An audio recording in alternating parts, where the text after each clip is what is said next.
Hello, hello, and welcome to another edition of our deconditioning series. If you are joining us again, you can't get enough of all the different ways you can start deconditioning and living your experiment. So, we are bringing you a not so well known way of deconditioning today, which is cutting edge and new and exciting, and we just can't wait for you to hear about it. So, we are going to be introducing to you something called divine human design. And you might be going, what on earth is that? Well, we are here to answer that question for you with our amazing guest, Larry, who shall be doing that. So, without further ado, let's welcome our stellar guest tonight, Larry. Listen, that's a lot to live up to right there. That's that's good stuff. Do it again. Gosh, that was great. And I should Thank MC you for guys. real. Yeah, I mean, well, thank you guys for having me on the show. Um, God, you said new and innovative ways, and I'm like, is she talking about me? Oh my God. Um, I mean, your line sixes, that's what you're here to do. So, and I'm gonna MC. tell you So, something. Yeah, I'm gonna tell you something. But it's I don't know if it's new and innovative. It's just I kind of looked down at one point and realized I had a bunch of puzzle pieces in my hand and didn't realize that they all went together. And I was like, ooh. oh, this snaps into this and this snaps into that. Oh, that's what that puzzle makes. I have to share this with people. So that's what I'm doing. The Lego of human design. Absolute trademark. There you go, right? Well, Lego's Um, already trademarked, but well, we'll figure something but out. there's no human design Lego trademark, right? So I mean, there's something in there, partnerships, brand deals, something. We'll think of it. We'll think of it. Between the two That's of us, right. we'll think of something. Okay, so people are still like, what are they talking about? So, Larry, let us know who you are, what this is about, and all the things. So, again, my name is Larry Armstead. You can find me at my website, parallary.com. People are going to immediately stop right there and be like, Parallary, like what? It's down there. But I got this nickname from a friend who, when the movie Paranorman came out, the little cartoon that came out, I had a mystical experience of my own where I foresaw the death of my brother back when I was a Oh, teenager, wow. about a year and a half before it happened. And from that moment, that didn't stop. I couldn't turn it off. It turned on and it never turned off. And I was in her house one day and she said, you know, we'd seen the movie Paranorman. And she said, you're like him, but you're like Paralary. I said, oh, you can consider that stolen. And she said, well, have you ever decided to do readings or anything online? Because at that time I was just doing kind of psychic and tarot stuff online. And I was like, nobody's gonna pay me to do this. She was like, just humor me and like put up like a Reddit page or something. Put up a Reddit page and I stayed busy. Like couldn't I was like, oh my God, all these people. Because I was charging so much $5 a reading for like 45, 50 minutes an hour. I was, right. And Really? Oof. I know, because I just wanted to give. And from there, I launched my website, parallary.com. Then my best friend, who is an emotional manifester, um, she knew about all this stuff, and she came to me as a manifester will, and she said, "Have you heard about this thing called human design?" And I'm like, "Listen, Michelle, I don't need another spiritual modality. I have That was tarot. I exactly have." what I said. And it was See, so another you feel me? manifester, too. It was another, I'm Yes. like, I can't, just no. I was like, I can't, Michelle. And she's like, and she's a 1-3. She's like, well, I'm going to keep talking about it. And I'm like, okay, well, keep talking about it. And she's talking about, the head and the asana. And I'm like, I'm familiar with those from chakras. And then she got into the G center. And I'm like, are you talking about the G spot? What's going on? And that was my honest reaction, right? And she was like, no, I'm not talking about that. And she just kept talking about it and talking about it. And she was working it. And so, of course, I don't want to feel left out and left behind. So I'm like, I'm coming along with you. And I always say she tricked me into starting human design and deconditioning because I looked up and it was, 3, 4 years. And, human design just started making sense. I went through a breakup after being in a relationship of 10 years. Mhm. and it was kind of something that just came out of left field. And I remember sitting in my apartment after everything had settled, and I had human design on my phone. I had zero response in my body that entire 3 years. No response. She would talk about it, no response. And one night, I saw the app on my phone, and I was like, "Hmm, nice little sacral. Hmm." So I opened it, and I'm sitting there, and I read the stuff about the 6-2. That's where I started. I started on profiles, and I was like, my God, it they don't know. Oh God, it's me. No, this is truly me. As I've had so much stuff growing up, I come from an extremely large family, and I was always told growing up, why do you spend so much time away from people? You don't want people over. You need your own time. You need your space. You shouldn't be like that. And I'm reading everything about my subconscious too, and I'm like, no, this is exactly what I'm feeling. I'm not wrong. This is exactly the way I should be. I felt seen, and from that moment, I was like, okay, it's all in. I need to know if the profile part's just telling me this much. What else is in here? And I just started. I took a shovel to it, and you know, my friend Michelle, the manifestor, she teases me. She was like, you had nothing to say about it, then all of a sudden you were here, and it how does this work everywhere? And I started looking for human design resources. Um, and I reached out to another person in human design out in Santa Fe, and I was like, there are no men in human design. And he was like, oh, no, no, no, there are. And he invited me to come speak on divine human design at Santa Fe. And I was like, wait, you want me to speak on divine human design in Santa Fe? And he was like, well, yeah, you've had your mystical experience. You have a very unique way of putting this all together. So yeah, we want you to come and speak. So I spoke on it in 2023. And from there, it's just been a thing that I've just been giving out and pouring into people, and it's transforming lives. But what is So it? so what is divine human design? So divine human design, um, My line so one's like not good enough answer to Larry. You tell need to tell me just give me more, the Larry. foundations.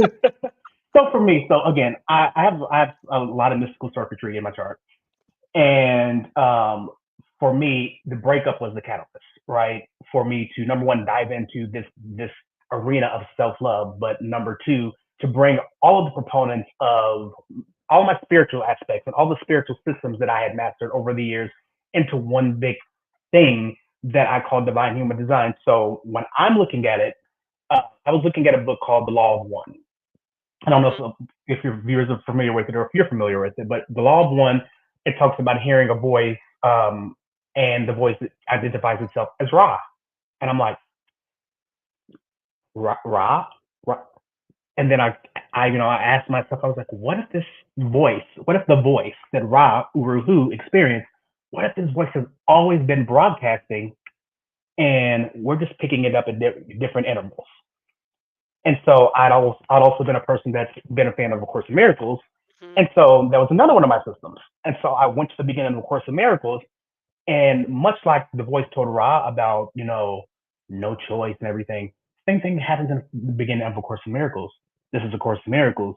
You can take it when you want, but the course is not optional. Okay. And then there's also an experience with a voice in the Course in Miracles. Hmm. And then I look at the original tarot deck that came through before it's the Rider Waite tarot deck, the tarot Hmm. deck that was the original, just the major arcana, happened with a voice. And I'm looking at all of this, and I'm like, these are puzzle pieces. I don't know how these go together, but there's something here. And of course, I'm still about 2, 3, 4 years into my experiment. And so the openness and my, osmosis trying to figure it out. And at one point I was just like, there's nothing to figure out, Larry. Just let it commingle. So I just let it commingle. And I just started putting all of these things together. Um, and from there, divine human design was born. So it came from a trauma. The Hmm. trauma led me back to self love, which led me back to spirituality, which put, human design with it all together, and it just all came together as this one unique system that I had found. There are 5 steps in this modality of divine human design to decondition. I was gonna say now you're And getting to the meat. yeah, That sounds like yeah, there, tantalizing precursor, and I'm like, give me the meat, Larry. yeah. So there are 5 different steps that I have discovered, at least for me and in my experience, that happen when someone deconditions. So what I always tell people when they start my process, especially with deconditioning, is this: it's like going to the gym. You're going to be sore. It's going to suck. You're not going to want to do it. And you might even look in the mirror after a couple years and you're like, this is it. But deconditioning isn't something, in my experience, that can happen all at once because it's somatic, it's psychological, it's psychic, it's emotional. If that happened all at once, all that calibration and realignment happened at once, it would literally overwhelm and shut down our nervous system. So it's like snowflakes. It happens one at a time, and then you look up and there's 13 feet of snow outside, but it all happens with one individual snowflake at a time. And when you go look finally outside, you're like, oh, it has been snowing for 3 days. In the case of, deconditioning, it's, oh my gosh, I've been doing this for 4 years. Oh my God, I didn't realize I had changed this way. And I mean, you want me to jump into the meat of it? I thought this was the meat, but yes, Oh, well, keep no. So going. we're getting in the meat. So the first step that I found, the first step that I found in your deconditioning journey is awareness, and that's simply what HD is. It is your tool for awareness. It's Mm-hmm. your tool for being seen. It's your tool for just being visible. And it's also the tool, if you look at your energy centers, that these energy centers have a vibration and they have a voice, and they are sneaky, and they're like these little echo chambers. And if you look at what they're actually saying, so I have a completely open head, I have an undefined asana, I have a completely wide open ego. Nothing even pointing at my ego. So God bless it, right? Just God like a bless it. lonely little island. Yes. And so for me, it was about learning to not only be aware but master the things that those things are saying. So when I was first told by Rob when I was watching some of his videos, you have an open head, you're never going to have an original idea in your life. I'm like, Yes. excuse your mouth. Excuse, don't, Rob, don't do this. And it came down to the option, and it was like, well, it wants to be certain, it wants to figure out, and it wants to be sure. And I'm like, that was the one that really threw me off kilter because growing up, my mom, for example, her chart, every energy center is defined except for her throat. Oh, wait a minute. Everything. So it's like 8 centers. What's her definition? 3-5. No, that's her No, profile no, definition. no, sorry, she's triple split. Triple split. No, because I'm Yeah, looking for a quad splits. I'm like, do you know a no, she's quad triple. split? Okay, no. No, she's Shucks. triple. But and my dad also defined hidden asana. So growing up, being told by both of them, saying I don't know is not an option. Saying I don't have an answer, it's not an option. You need to figure it out. And so I'm hearing this through the lens of HD, and I'm like, wait, Oh. me saying that I don't know and I'm not sure and I don't have an answer, that's actually correct for me. But I was being told, oh, no, no, you go in this direction. That's not correct for you. Find an answer. If you don't know it, and I mean, literally, I would have to sit there until I found an answer. I You couldn't just come home from reminded me school. of the book. Sorry to interrupt. You know No, the book by Marie Forleo, Everything is Figure Outable? yeah, So I'm like, well, she had defined Dajna, because then that would make sense.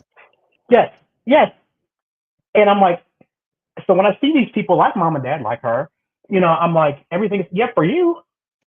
Everything is Yeah, figure you can outable. And go figure it out. Okay. yeah, God bless you. It ain't built in here. And so it was that because it was me realizing there were so many areas in my life that I needed to be sure. I couldn't go do that thing because I'm gonna look stupid. I'm gonna look like I don't know what I'm talking about. I can't go, um, perform at this thing. I grew up singing. I can't go perform here if I don't have 75,000 rehearsals because I need to know you're not going to get up there and embarrass me. I'm not going to look like I don't know what I'm doing. I got to be certain. I got to be sure.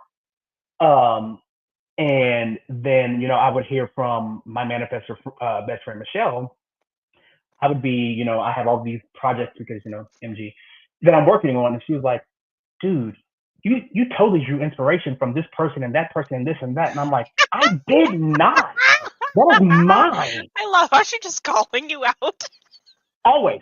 Always. And it's the greatest thing. That's the nature of our relationship because she gets it back.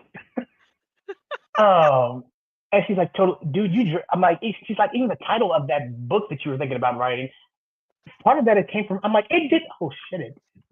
And that's the big thing that I started realizing, like, it's showing up everywhere. And then we come down to that ego thing. And that's where it really got, I call that like this reverberating echo chamber because I feel like it echoes in every center, whether it's defined or undefined. Um, because that ego for me, it was struggled with being good enough.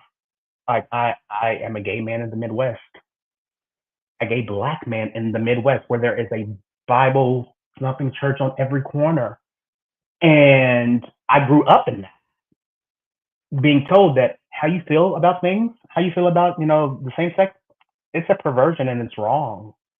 And I'm like, but okay, true or false? I didn't choose this. Like I did not wake up one day and say, you know what I'm going to do? You know what sounds like a great idea? I'm going to be Make black my and life LGBT. purposely harder.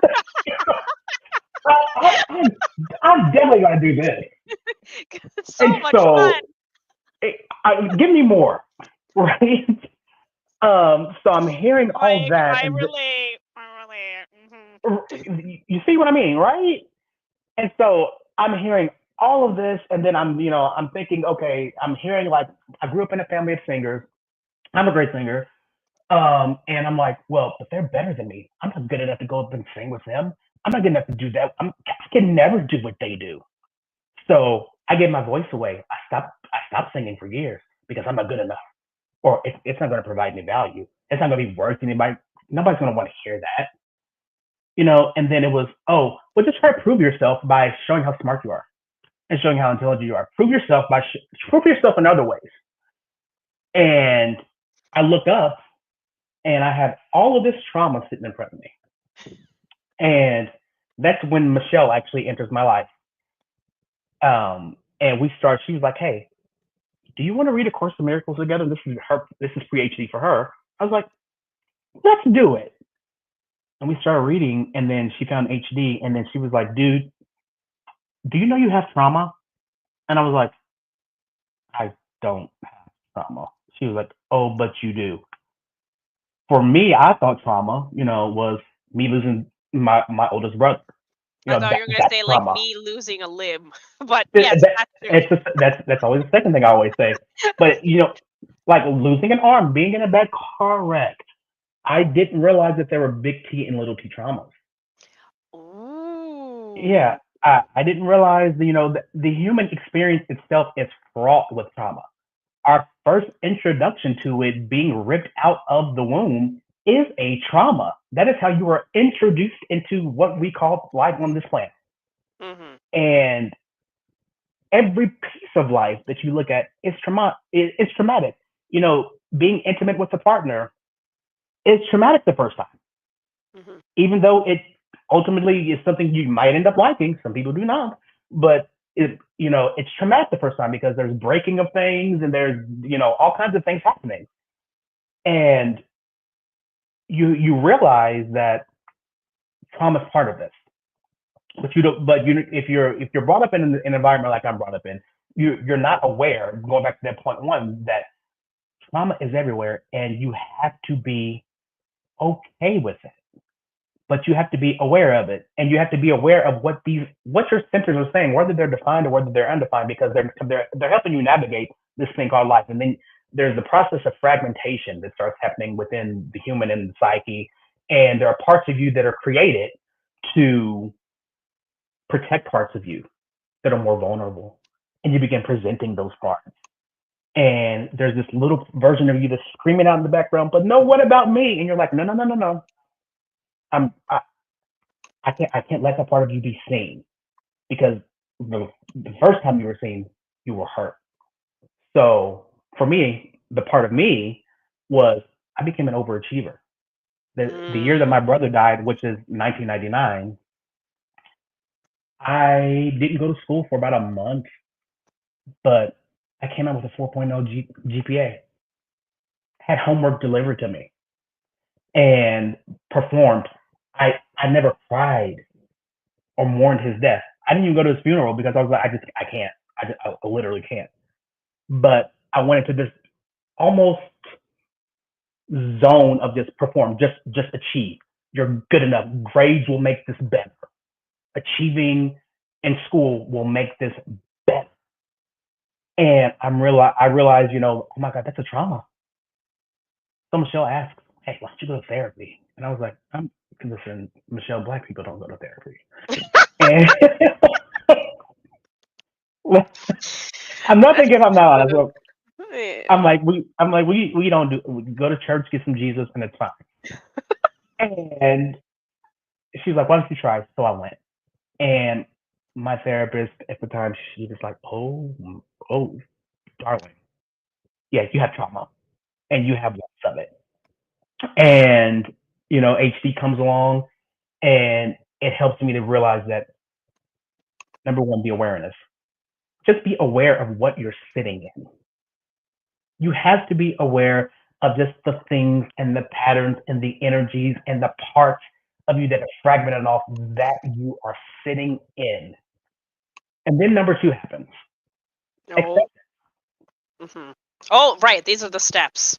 Yeah, these are steps. So then not number two, but I mean, I guess you could say that because I just like it's I just had not a it's not a pleasant situation. So I guess it is a number two, right? I know. I was just like, and now I went to the bathroom. What?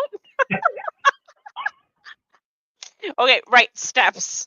What was step Step one again? number So two. every no, what was step So one? So step so one step was one is just being is awareness, and that's what awareness, they like. right? Just know it's That's there, what right? So know you what's told there, us that story. Hmm.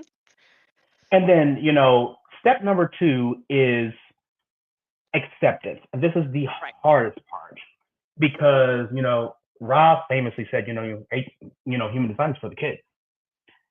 What I see in the subtext of that is, well, they're all inner child stuff and all this inner child work in us. So HC is for that inner child part of you. It is to help heal that part of you. But you Ooh. to accept what's there. And it's accepting those vulnerable parts of you.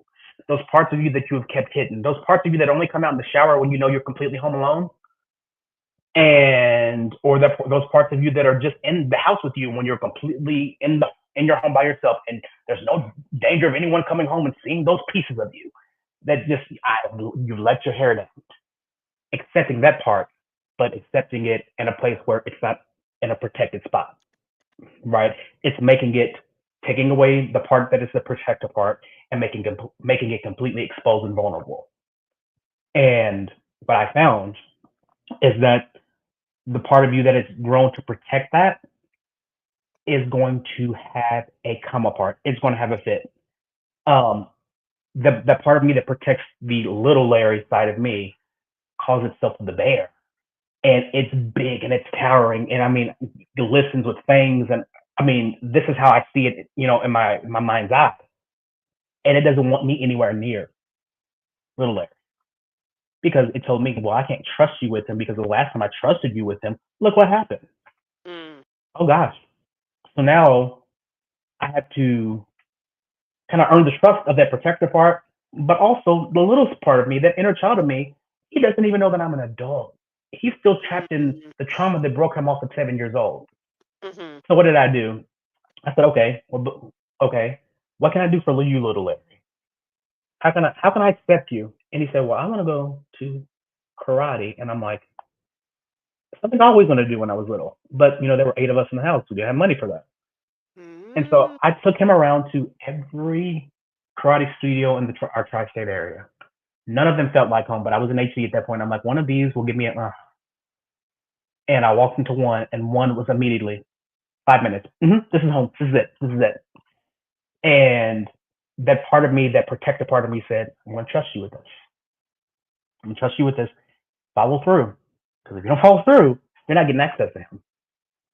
I was like, Mm. okay, I don't know what the follow through is. Like getting a black belt. Sorry, dude. I don't know what it is. And he's like, yeah, it's getting a black belt. So for 3 and some change of a year, religiously, I went and took him to karate when I didn't want to, when I was feeling under the weather. I went and earned that trust and accepted that part of me. And once little Larry saw that, oh my God, I can trust him, I was able to fully accept him, and there was integration happen. But then something else happens along the way. Step 3. There's a step, and I call these the 5 A's, by the way. Step 3 is admiration. What happened during this thing of going to Taekwondo is it freed parts of me, and I wanted to keep them in control. Like, no, no, no, you can't be out playing on the play. Hold on, guy, calm down. You can't be that person right now. So what it broke off for me in this admiration was, I don't. There's a book called Existential Kink by Carolyn Mhm. Elliott, and it's based on the principles of Jung's shadow work and all those things, right? And it's about seeing what you derive pleasure from and how that benefits you.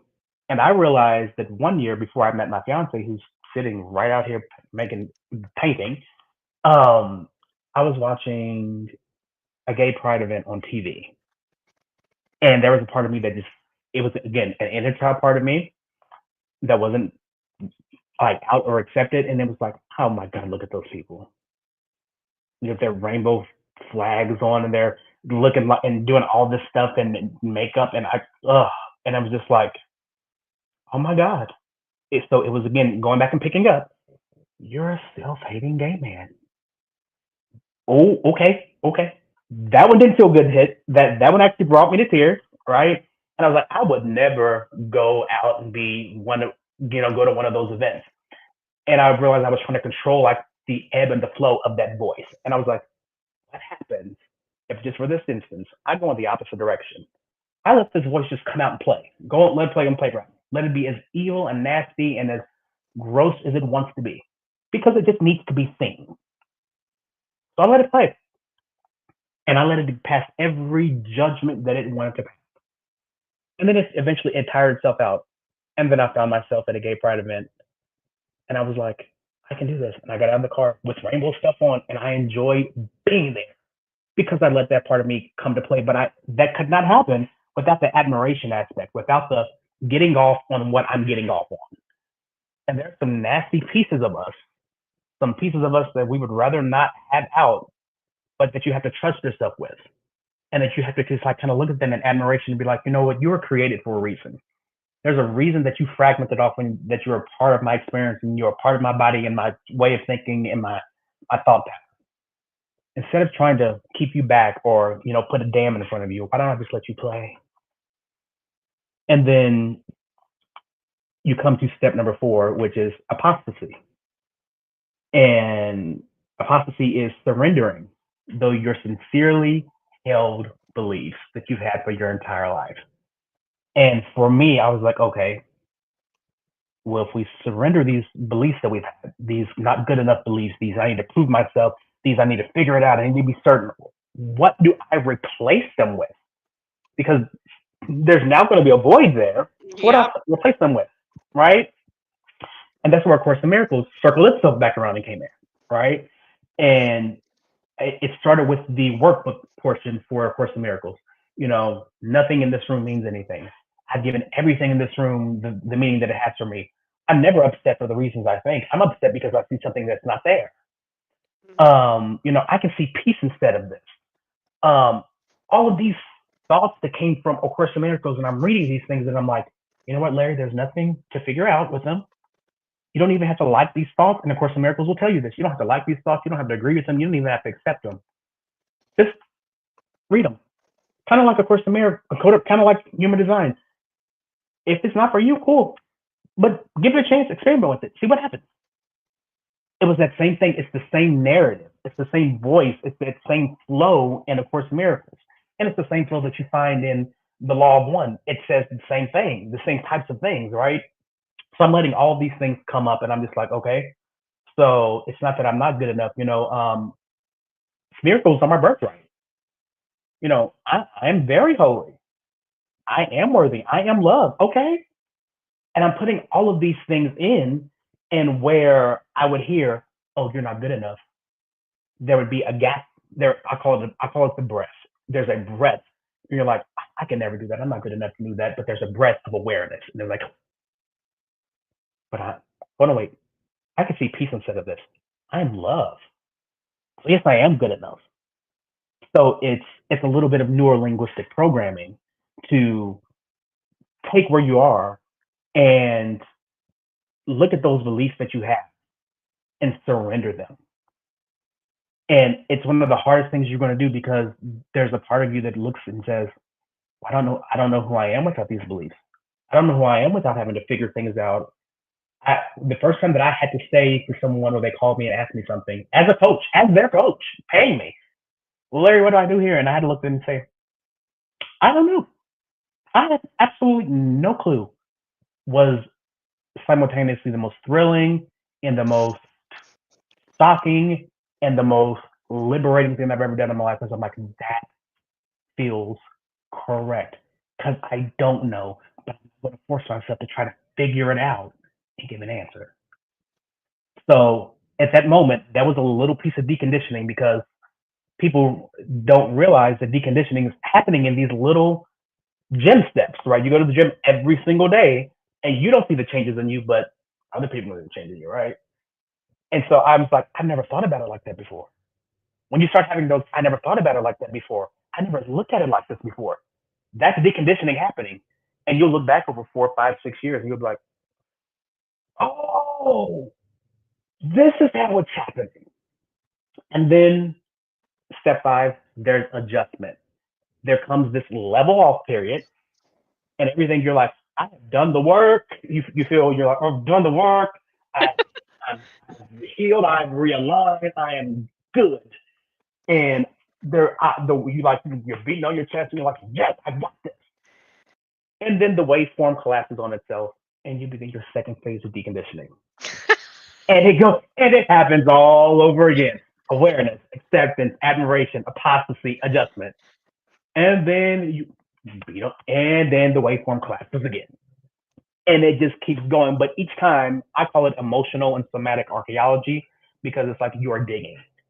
You are digging and you are finding something new every single time. So now when I hear these not good enough thoughts, right? Or when I hear these like, that's pie. Echo, stop. Thank you. When I hear these thoughts now, it's on they vibrate differently for me now. They show up differently for me now. So it's like, oh, and I'll give you this is here's a perfect example, because I'm like year 6 of the deconditioning process. I had a funeral to attend this past Saturday, and again, I grew up with singers, and I haven't sang with the choir that I grew up singing with before. I mean, it's been since 2006, and they saw us all in our congregation. They were like, well, let's call the old band back together and let everyone sing for this funeral. And I'm like, oh, who's singing what? No, no, no, no, no, no, no. And we got up there, and there was that breath, that sing, sing, do what you didn't feel that you were good enough to do at that point. Because if you do it now, that is your point of adjustment. So I just opened my mouth and I sang. And people are looking, you never did this before, 15, 20 years ago. I know. But I could see peace instead of what I was feeling. I am good enough for this. I'm just as good as everyone else here. That's why they call me up here. And in that moment, one of those limiting beliefs turned off, and it was just another layer of deconditioning. So it happens in real life. What I try to tell people is human design is to be lived. We have so many people that want to be certified, and God bless it. Nothing wrong with it. I mean, the openness to my eyes, wants to be certified too. Come on. I was just having a conversation with Moni about schooling and certifications and all that. That's a side thought for when we come back from our commercial break of Larry making some pies. So Yes. I will let you not burn down your house and have everyone distracted while you go do that and come back. So you give me All a right. thumbs up when you're good. All right. I will be back. Whoop. All right. So, friends, I hope you've been enjoying Larry and I's very uh, illuminating conversation about deconditioning and human design and his particular methodology in doing it. If you've been liking what we've been doing so far, we would love for you to subscribe, and thank you for subscribing and telling all your friends that we are an amazing place to not only see some cutting edge, amazing thought leaders come on the show and show off their different skills and different ways of doing things in deconditioning and all things HD, but also learning HD itself, right? So, in the new year, we are going to continue with the deconditioning series for a little bit, but then we are going to be going and resuming class, friends. We will be resuming class. We have some exciting topics lined up for you, which includes talking about line resonance. So, we're going to go back and check out what lines are and what it means when they resonate with each other. Open centers, which Larry has been talking about in quite some detail and what that means. And even looking at the third topic, which my open head has completely forgot. We were talking about that today and now it's gone. So you'll just have to stay tuned to figure out what that was. So now our commercial break is over. So go tell your friends about our channel. We love you, and back to our regular programming. So, in case everyone out there is curious, the pies are not done yet, but they're looking good. There you go. Amazing. Um, Okay, so back to so you explain the steps. Now, and you have explained in quite some 6'2" fashion detail what it's like to have your own experience doing divine human design. But what I want to know is, how has this helped your clients, your people? What are some like aha breakthroughs that you've seen in people you've helped that you're like, yeah. the so I'll harken back to Natalie, who was a prior guest on the show. Oh, ooh, Yeah, those she was the tuning fork guest friends. If you can't remember names to practitioners, she was our lovely bio tuning guest. and she's wonderful. Please, just one of my very very best friends.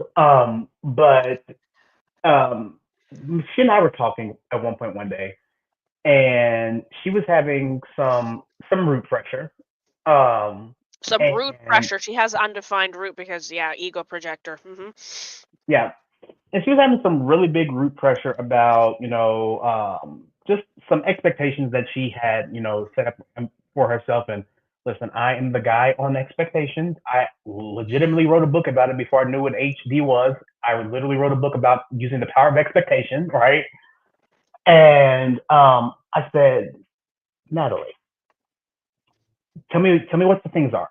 So she listed everything out, right? And I was like, now take all of that and say, you know what? I can see peace instead of this. And I said, I want you to give me like blow by blow in the moment. Every thought that comes up, I want you to follow by, but I can see peace instead of this. And she said, okay. And she started doing that. She was like, well, I need to do more like the writing stuff, and I need to make sure I have my pages done and everything. And I was like, but you can see peace inside of that, right? And she started saying that, and I was like, tell me what's happening in your body. She was like, I'm actually feeling tingling in my roots. And I was like, so she kept going. I said, just keep going, just keep going. Just it doesn't have to make sense. Just let it up. Give it a voice. Make it, just let it out. And she's doing all this. And I said, now how do you feel? She's like, there's nothing there. It's like neutralized. All of that root pressure, I have none of it.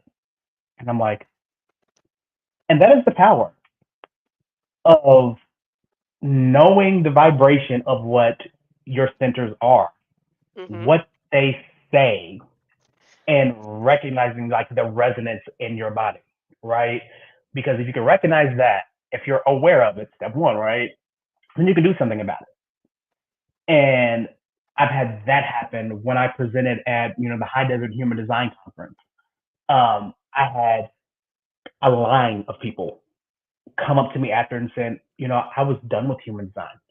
This conference, this was it. And you brought this here in a way, and you brought the spiritual aspect into it, and you brought the emotional aspect into it, and you brought the psychic and the somatic aspect into it. And I feel incredibly seen. And it's the thing that for me was missing in HD. And then there are people that said, I never saw the connection between the voice in A Course in Miracles and the voice in human design, but it is the same vibration. It is the same voice. So, I had a client and a manifestor client, which was, I was really, when she came to me, coaching a manifestor, that's a different job. Number one. Hey, But, if you know there's some manifestor communities, one of them put out a thing on how you should be coaching manifestors because you do not coach them the way you coach other types. I'm like, and, wow, and wow. that is correct. I went there. I know her very well who runs that community. I talked to her. Oh, Yeah, I talked to her, and then I talked to my best friend Michelle, and I was like, Michelle, how do you? Because I want to make sure that I'm not telling the manifestor what to do, or stay in your lane. I know my lane, and I got some feedback from them, and I gave it to her in a way that was simply informational. yeah, like Um, suggestions. It's like, here's some options, like a menu. Take it or leave it, whatevs. in fact, I called it the manifestor menu. How Yeah, did I pick up on that? Open head magic. that's what we do. And I gave her those things, and she was having some issues with how she was brought up and her parents, and feeling like her her dad never loved her. Mhm. And the only thing that I did is I overlaid the Course in Miracles on top of it. I said, give me the beliefs, say the beliefs out loud. And she started saying the beliefs out loud, and we just hit around in A Course in Miracles. I said, but what if your experience growing up with your dad not loving you, and it was a situation where her dad actually said that to her, I don't. I said, what if that was your experience? So when you had kids, you knew what not to do, and you knew to be a better kid, and you could embody the love that you didn't receive. And when I tell you, I mean, it was waterfall. And she was like, how do you do this? And I was like, again, open eyes. I don't know. I don't know how I do this. And I'm like, this is some line to BS. I don't Yes, know, I just do. uh, like, I mean, leave it to line two to see the spiritual and everything, right? We will find the spiritual wherever it's parked. And I'm just like, it just worked. And you don't have to believe. That's the beauty of like the stuff in the Course of Miracles. It's not asking you to believe. It's like human design in that way. It's you to believe it. Just throw it on there. Say the limiting belief out loud and replace it with something. And once you do that, I mean, it is just you see these chains is breaking off people. So those are a few success stories. I am just titillated. Fabulous. So I guess one of the things I want you to tell me is, of course, when you first came up with this concept, what were some misconceptions that you need to debunk that people are like? You trying to, go against Ra's word? Like, what are the main like objections that you had to, you know, clarify? Yeah. For okay, so be careful here. I had to have I the was same gonna be question. like, remember PG-13? Well, it's not PG-13. even that. It's the way that I had to take care when I was in the High Desert Human Design Conference because I was like, they're gonna be some traditionalists here, and I'm I gonna call say them some things. purists. Yes. Oh my gosh. Yes. And And I'm like, you line 6, you here to, make things shiny and new. And everyone's like, well, here's what's what I wrong with the old way? yeah. Like there's a line in Sister Act. We don't want no new way. The old way's fine with us. And I'm like, it's not. So for me, here's what I told the people in Santa Fe. I said, even though Ra had his experience with the voice, his mystical experience, and it was everything that he experienced and described, we do also have to realize that Ra was subject to humanity because he's not exempt from human experience more than any one of us are. So there were things that came through his lenses, his biases, his worldview, all those things, right? So we can't take Ra's like word in totality and deify Ra. Ra is subject to the same human experience that we are. So I'm not here saying discount Ra, throw everything away, burn it to the ground.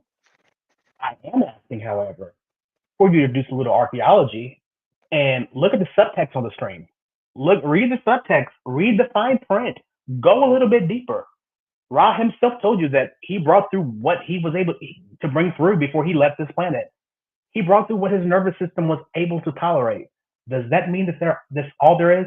No, because for me, I can see that voice from a law of one, which is you know thousands of years old. Of course, the miracles happened about 15 years before Ra has his experience with the voice in the 80s, right? But it's all the same frequency.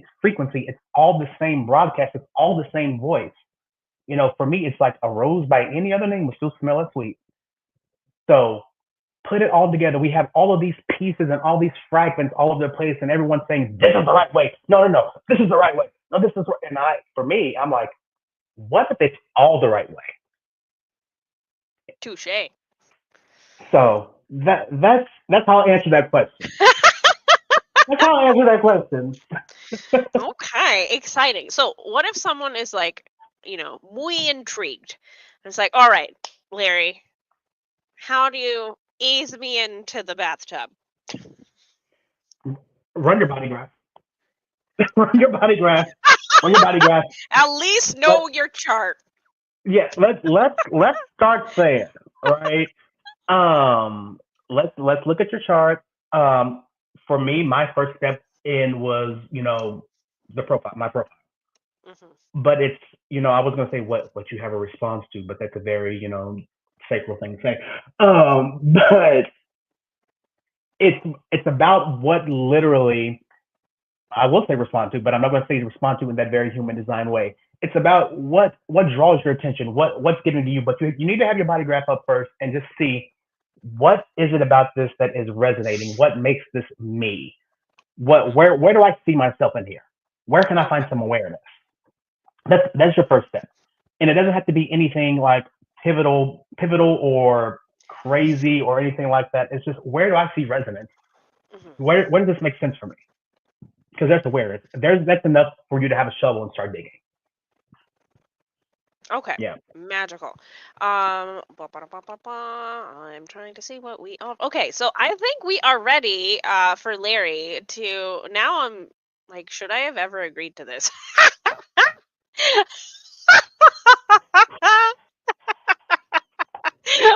Like, You should have. Yes, okay. absolutely. Well, you do realize that I am kind of like those biology piglets. That's just, for the good of humanity, you are now cutting me open. So we are cutting me open, figuratively, for the good of the show. So yeah, here. So, friends, if you're like, I want to see this in action, well, Larry is going to dig into the nasty voices of my open chart, very open chart, and we're going to do some digging, and you're going to get to see parts of me that now I'm like, man, I'm going to feel real naked soon. So, whoo, here we go, friend. Walk me through this. It's like I hope it doesn't. If for anyone who's ever watched Game of Thrones, I hope it doesn't turn into like like when Cersei was walking through the square and everyone just like throwing rotting vegetables at her and like screaming, "Shame, shame!" It was, I So mean, unless that's your genetic trauma, then we have a whole different conversation. If shame is that for you, then there's I some don't other know. I things. don't think it is. Usually, when people are like, "Oh, like shame's a big deal for me," and I'm like so unabashedly don't give two f's about that kind of thing. But maybe it is. I don't know. We'll find out. Okay, Let's archaeologists, go digging. okay. So, um, let's see. You texted me your chart, right? Because I just need to. Yes. In fact, I'm not even gonna go there. Um, Talk to me about just like a belief that you have about yourself or about something in your life that you just can't seem. I can think of one thing that we kind of texted about last week, but I'm not going to put you on Front Street. I'm going to let you bring it to the front because you're the manifester. Okay. So, Well, what I was gonna do for the good of all of us on the show watching, because I know this is a point of contention for most of us, which is the dollar signs or the whatever currency signs that you use in your country, because we are a global show. So, the big M was what I was okay. going to be like. So my conditioning, I don't know if it's conditioning or a belief or whatever, is unless I work myself like a dog and trade hours for dollars, doing something that I am miserable doing, I can't support myself. Okay. That So, is me like, huh? okay. So, let me repeat it back to you. Unless I trade my hours for dollars, and do any job that I'm miserable at, don't like, I can't support myself. Is that correct? Okay. Yes. So, the core belief is that I only have value if I'm miserable. Would that be correct? Ooh. Well, could be. Another way I could look at it is I only have value if I'm doing something I dislike. And then that dislike leads to me being what? Miserable, yeah. Okay. Okay. So can you, number one, be aware of just that? And tell me, let's tell everyone how that feels, like just being aware of that. Because look on your face is saying something. It's kind of like the error 404 does not compute. Does not compute. That's in my conscious mind. That's what's running right now. Okay. Okay. So now you get your error for reporting. Okay. Cool. Cool. How does that feel? Like where are you feeling that in your body? It's like here. It's like a pressure. Like Okay.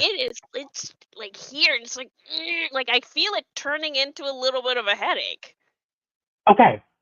Okay. I was gonna say perfect, but we don't want you to have a headache. So okay. So you're feeling the pressure up top. Okay. Yep. So I'm just gonna move you down to this next little piece here. So if you don't Wait, have query, value, pause. Is that where what you thought I was going to say, or is it something completely not what you thought I was going to say? I'm that's exactly where I confused. thought you were going. That's exactly where I thought you were going. Oh, Yeah. parallary strikes again. Okay, continue. Yeah. I'm Well, like, we we could talked have went about it a little bit. anywhere, right? We could We have went talked a little anywhere bit in the about it. nine. So Well, there's that too. But you didn't know I was going to turn into a headache. That's what happens when I I think too hard. It's like immediate headache. I don't know if that happens to you. yes, Yeah, and you 100. have no. You have a left mind. Yeah, left mind, left Uh, brain. But yeah, anyway, it still happens. it still happens. Okay. Okay, so do you have anything to write with? near you, or I mean, yeah, I can. Can I just type stuff? sure, sure, sure, sure. A little I want you secret to for write that. everyone. I want you to I was type that gonna say, limiting belief out. yeah. I think, For anyone who's looking for a really lame hack, write everything as email drafts. Because you never know. You can just yeah. email it to people or yourself. Or you can send it to the wrong person, and that becomes the whole thing if you wrote the wrong kind of email. It's an adventure, but that's how I save notes is my email drafts so they can I access love it it. I anywhere. love it. I love it. It's just Larry, Larry's. What is it called? Dissection. There we go. That's what I'm gonna call There we this. go. Archaeology. There we go. Archaeology. Because we're going to Okay. dig a little bit. Archaeology. Okay, here we go. Archaeology. All right. Okay, so you might have to repeat everything because it already fell out of my head. So, so I only have value I when I'm doing yep. something that I dislike, and that makes me miserable. Mm, That that makes me feel miserable. Okay, got it. Okay, so at Yep. the front of that sentence, I want you to write in big caps just the word lie. Just the So word it's a which? lie. So go to the very beginning of that sentence and just write the word lie, lie. Lie. Okay, Mm-hmm. got it. hmm Okay, so that's the lie that you've been living under. That's the conditioning that you've been living under, right? I mean, Okay. I feel like it's the truth as of this moment. So I don't even know if it is a lie. It's just like this is just my reality. What are you talking about? So, but the reason we're going to call this a lie is because we realize that there's an opposite. So to heal is to Oh, experience the okay. Here opposite. we go. Okay. So to heal or to realign is to experience the opposite of what you've been experiencing. So hmm if we can identify this as conditioning, right? If we can be aware that this is conditioning, then we know that the conditioning is telling us a lie. Can't wait. Okay. Okay. So if we took that lie Mm, and I always say, let's believe in your delusion. Okay. So let's mm. let's be delusional real quick. I love it. If you could replace that lie with anything you wanted to, what would you say in its spot? Hey, Spot. I Yeah. only So have value when I'm elated doing things. or I'm valuable no matter what I'm doing. Oh yeah, there was this great saying I saw that was, um, I get paid regardless of whatever I'm doing. I think how was it worded? I can't remember, but it was really good. I made a sticker. I'm gonna send it to you after the stream is over, and I turned it into graffiti. And I was like, "Wow, this is so cool." Yeah. Anyways, but yeah, I can't remember the wording. Okay, so put something of that in there for you. Okay, so Something of I have value no matter how I am feeling. okay. Okay, come on, emotional. Yes, come on, emotional manifester. No matter how I'm feeling. Yes. Okay, now put in front of that sentence truth. Ew, okay. Okay, I did it in all Mm, caps. oh, thank Yes, you. teach. Now, now for now for the next, let's say 7 days, I want you to come back and read these two things. I want you to read them out loud. Oh yeah, motorized throat. Here we go.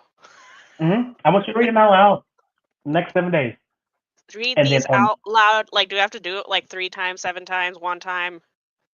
whatever you feel, Okay. and then How many on times a day, day? Give me specifics. let's see, how many times a day? Let's go three. We're gonna go three. Okay, 3 times. Okay. Morning, noon, and night. And then on day 8, I want you to erase the line that says lie, and then from day 8 to 14, I only want you to read the truth out loud. Okay. 7 days, and then repeat that again because I was typing it, and I can't talk and text at the same time. And then on day 8, you're going to erase the line that says lie, Mhm. and you're only from day 8 to 14, you're only going to read the truth out loud. What you want to replace that with? Only read the truth part. Okay, so during the day 1 through 7, I'm reading both or just the Mm-hmm. lie? Nope, Oh, you're both. reading both. Okay, got it.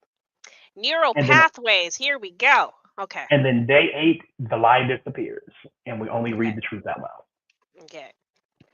Take out lie on day 8. Okay, got it.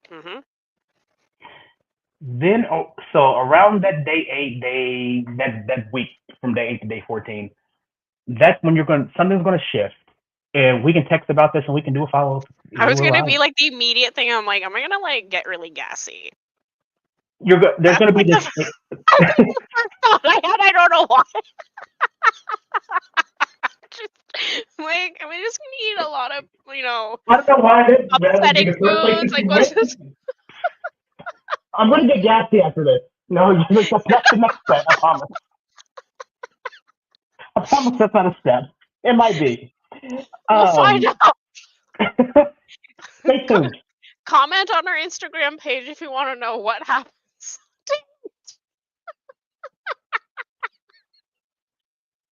Okay, so if that's what happens, let me know. I'll use it for research data. All right.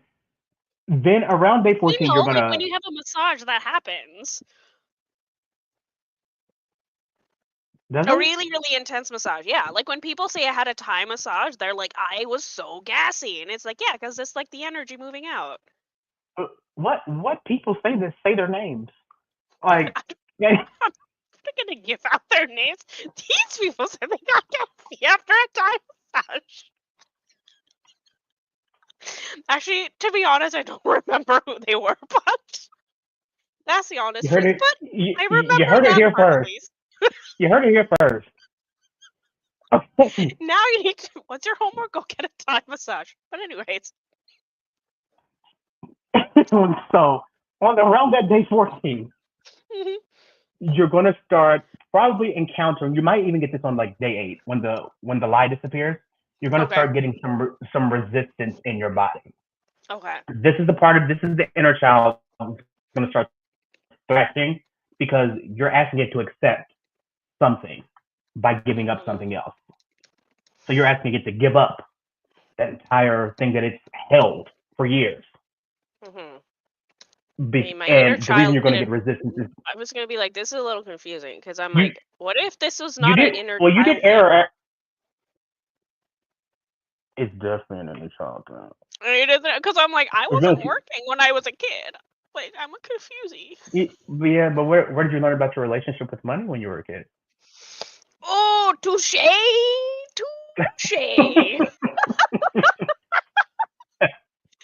Word. Immigrant parents. Okay, there gotcha. you there we go. So the reason your inner child is going to thrash about and have a hissy fit is because it knows how to do the lie. It's an expert at doing the lie. Mm. It's done it for years. And now you're going to say, I'm taking your toy away.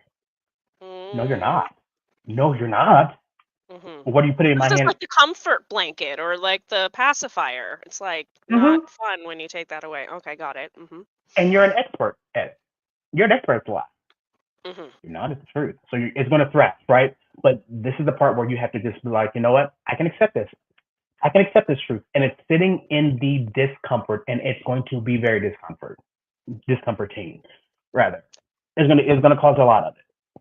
So sitting in the discomfort and just accepting, can I accept this truth line? Can I accept Mm-hmm. this? I can accept this. I can accept it. I can accept this. I can accept this. I can accept this. I mean, I can accept You this. just what's the word? You just basically took us through the emotional wave process. Yes. Just like that's what it looks like.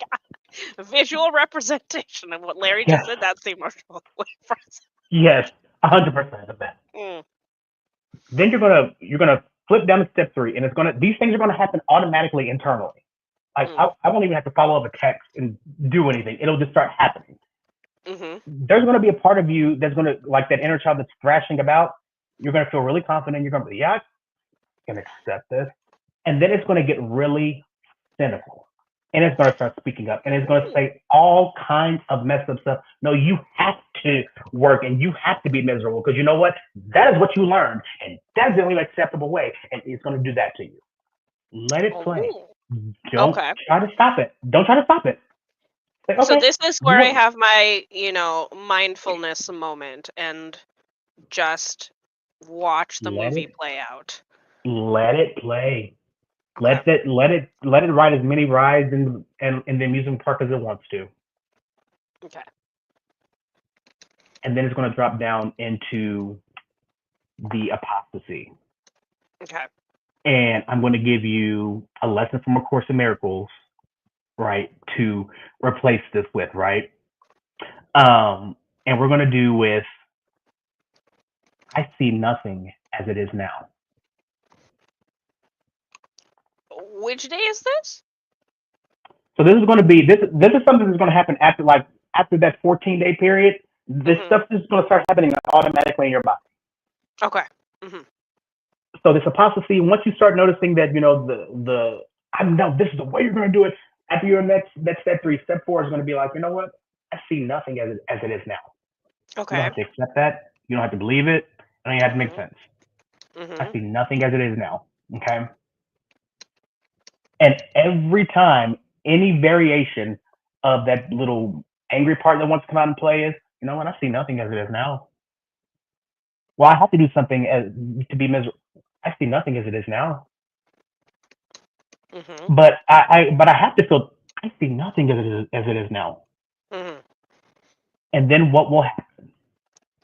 You'll hit step five, and there's going to be this adjustment, and then you're going to recognize, and it's going to say, oh, you're going to look around, you're going to say, oh my God, if I see nothing as it is now, then I get to choose the value of whatever it is I'm doing. And this is something all that happens in your body automatically after you do that the lie erasure and all that good stuff, and you let all that stuff come up and to play and all that good stuff. This stuff starts happening automatically, and then you're gonna have those. I never thought about it this way. Oh my God, I didn't see where it was showing up in my life this way. Oh my God, it's showing up here. I don't see anything as it is now. Oh my God, oh, I get to choose the value here. That's how that's going to start happening, and then I'll be getting a text from you. Ew. I mean, you're gonna get a text from me regardless. I mean, of course, as friends, as friends, It's probably one of the and best then parts of my show. I'm like, I get to make all these cool friends. which is great. And then the waveform will collapse, and then this all will come up again, and it'll be a deeper level of it, and it'll just keep going. And you can do this with any of your energy centers. If you know the not self voice of your energy centers, you can do this with any belief that you have held onto, and just work this process in every single center. Query. Since this felt like a headache, was this coming from my head? That's a question you can answer. But I'll say this to you this way: based on what we texted about last week, Yes. no, no, I No. don't think it. I don't think it was just coming from your head. No, Where do you I think it was think coming from? for me, it feels like you have a lot of reverberation, even in because I'm trying to remember your chart. Hold on, open G. The only thing I have is root, ESP, and throat. So I even feel a little bit of open G in there Mhm. because I mean, what direction am I going about this? Who am I even about money? What way do I even want to go about that? Because you've built this whole identity because you said it earlier. Well, immigrant parents, that's an identity issue right there, right? So I can hear a little bit of it coming from a little bit of everywhere. Oh, You the can start, mixed salad. Okay. yeah, you can trace the echo chamber of it all, and you get this beautiful choir that is really dissonant, Mhm. and it's like separating the voices, separating the altos, the sopranos, the tenors, the basses, the contraltos, and no one's singing the right note. Oh, well, So that's not going to sound very fun, is it? it'll sound like something. It'll sound like something. I mean, right now it don't sound fun. I know that much.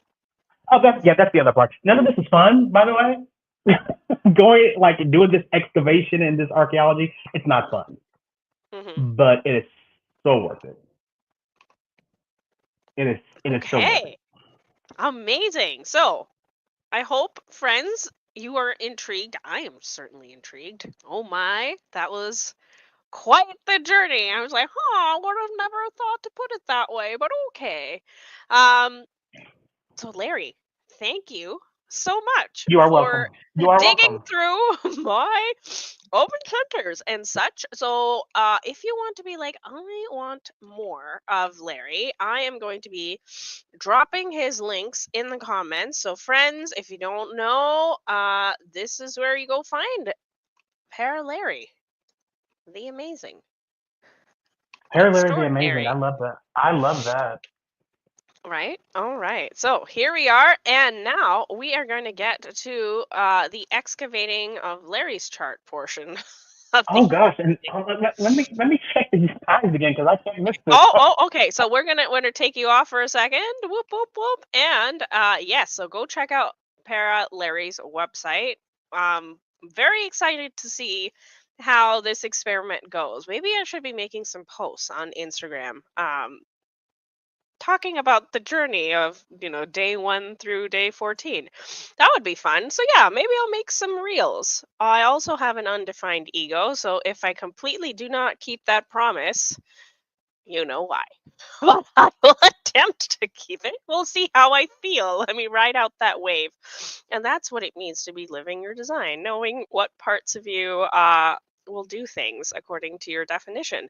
So I hope you've been enjoying yourself. Also, do note that this is an interactive show. This is not us talking as if it were a podcast. So please do talk in the comments, ask questions, make comments. We are reading them. And if you have a pertinent question to ask to Larry, shoot it this way and we are going to answer it for you. That is the beauty of having a live interactive show that you are a part of. So without further ado, I am going to bring Larry back up. Da, da, da, da. Okay, friend, you are back, and now I'm going to bring our extraordinary master chart reader. So Homie has been reading charts for almost 2 decades now. So And, and I'm going to be like, I'm like, I'm just ready. we all have, so I don't know, I don't think I told you this. So all of the hosts have our steampunk personas. If it wasn't completely evident, our identity is steampunk. So Danny is the professor. So I am going to bring out our resident professor to check out your chart, and I am the architect of the show signing off, and I will come back on to bid you adieu. So here we go, tag team.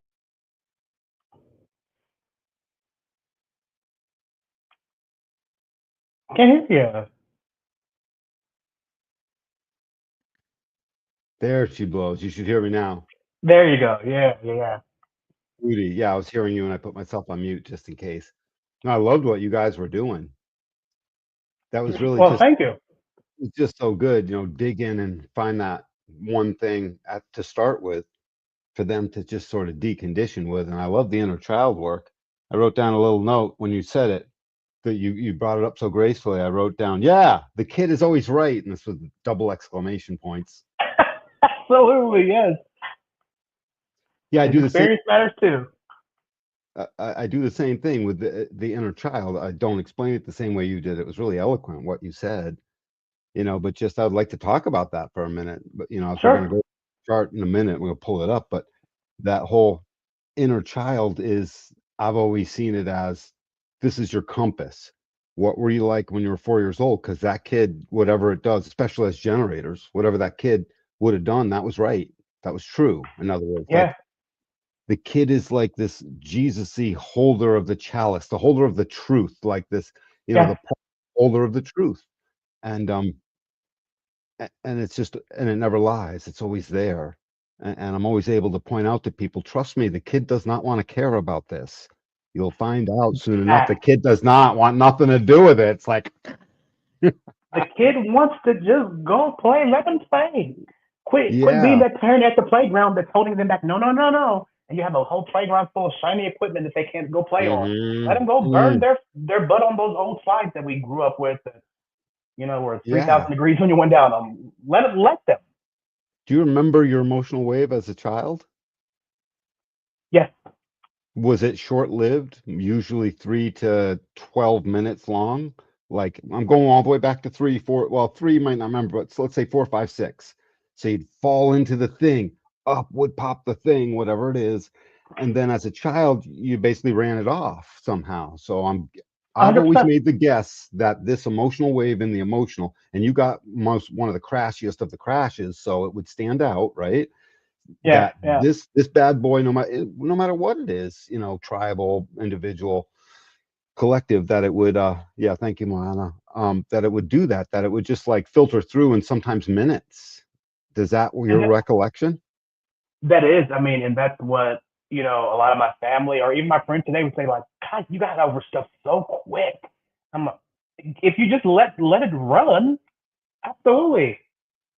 Absolutely. And plus you got a gate 10, so you're always able to say, hey, I love you, but I love me more. And that is factual information. Yep, That it's a good thing. I like yeah. this. So was there any one thing that you just sort of wanted to know that, that you've gone over? By the way, I heard you quoting Ross, so you and I listened to a lot of the same material. Yes, yes. Yeah, yeah, totally. I heard, I was like, oh God, we're gonna get along just fine. This is good. But of the things now, you're through your first 7-year cycle, right? And Yeah, so, yeah. Almost and there. that cycle, Almost there, yeah. that, well, you're into it, you're approaching it, right? You're Yes. approaching whatever, and minus the time when you didn't believe it, and that doesn't really count. You got to go to the first moment you noticed it. You're like, oh my God. So that moment you were describing where you became tunnel visioned, um Yes. where momentum outstripped awareness. Yeah, That's the yeah, real yeah. line. Yeah. And so that just becomes this huge pushing forward thing. So what is it you might have wanted to talk about just in your I chart? think for me, and this is something that my fiance talks about a lot with me. He was like, I can never keep up with you. There's always a new desire. There's always something, a new want. So of course it's that, Mm, that T son in 30. Um, I can and that see also exactly being, where that happens. I see exactly where yeah, that happens. Look at what I just did. By the way, I have 34, 10, 20 as well without the emotional solar plex.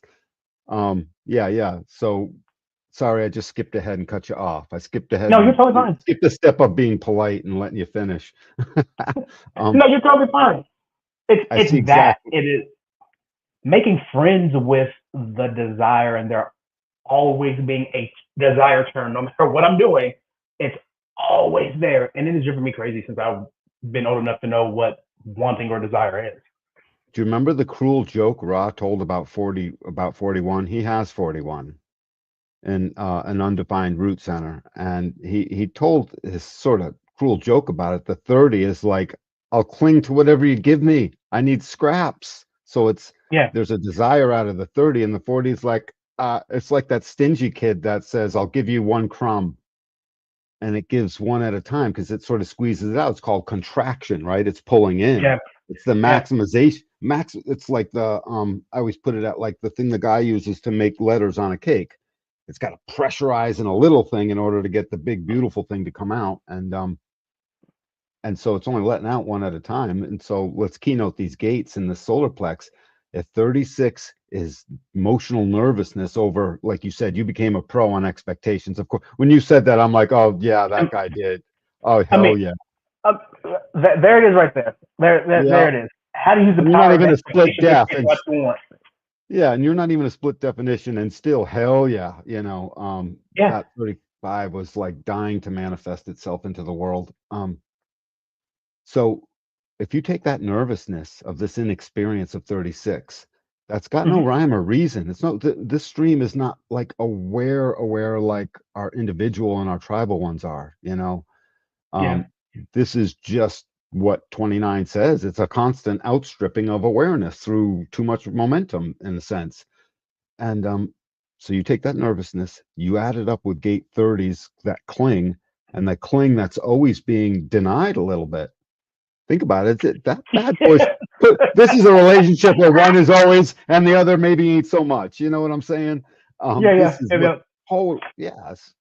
And so that's a constant state of a frustration inside of a generator. It's just so Oh, simple, right?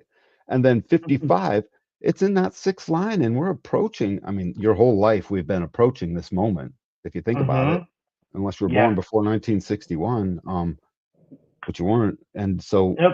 it, yeah, 55 thinks it needs to have all the stuff.